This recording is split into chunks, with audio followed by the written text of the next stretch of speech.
Pakistan Supplier Development Programme.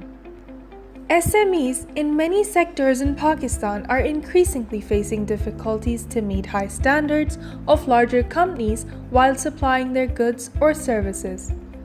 Competition in the local market is fierce, and larger companies often rely on imported goods to meet their demands.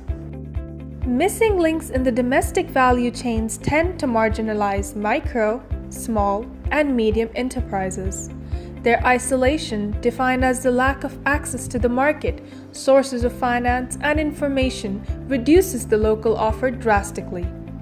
This traps the SMEs in their marginalized and vulnerable situation, which prevents them from escaping this vicious circle.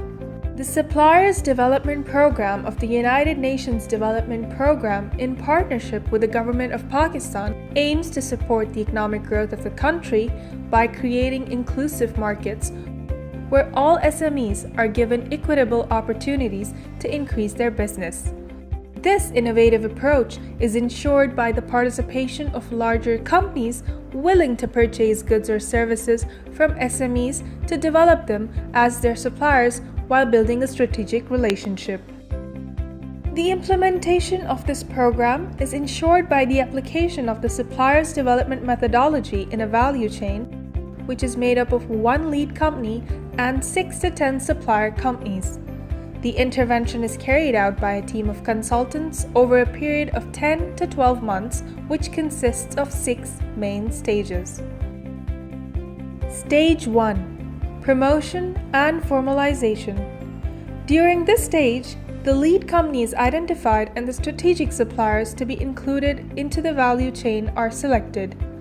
One focal person is identified in each company for the follow-up of the program, and an agreement is signed between all parties to formalize the collaboration.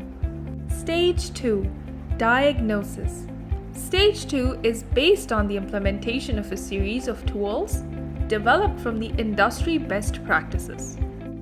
This allows the consultant to assess the situation and the main issues of the supplier companies in 3 main areas: operational efficiency, continuous improvement, and quality systems. Stage 3. Interaction between lead and suppliers companies. During the interaction stage, under the guidance of the SDP consultant, the lead company meets each of the suppliers separately. The issues identified by both parties during the diagnosis stage are analyzed, and the priorities are discussed. Stage 4. Design of the improvement plan. The consultant synthesizes the results of the diagnosis and the interaction stages in order to design an improvement plan for the lead company and each of its suppliers.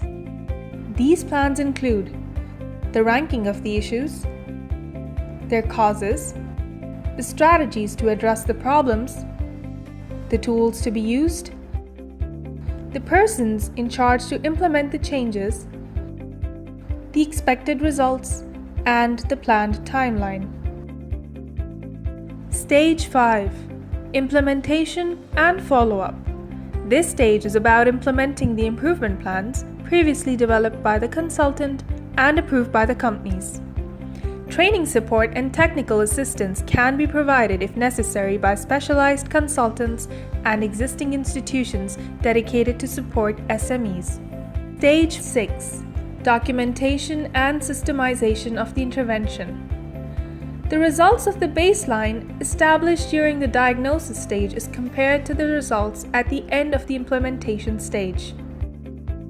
The analysis of these results provides information to produce conclusions, lessons learned, and recommendation for potential replication of the SDP to other suppliers of the lead company. In a nutshell, the Supplier Development Programme aims to increase the competitiveness of SMEs and link them to the market, which will help them improve the availability of quality products on the market and possibly reduce the burden on imports. This can go a long way in creating inclusive markets, making more resilient livelihoods, and generate employment for the overall economic revitalization in Pakistan.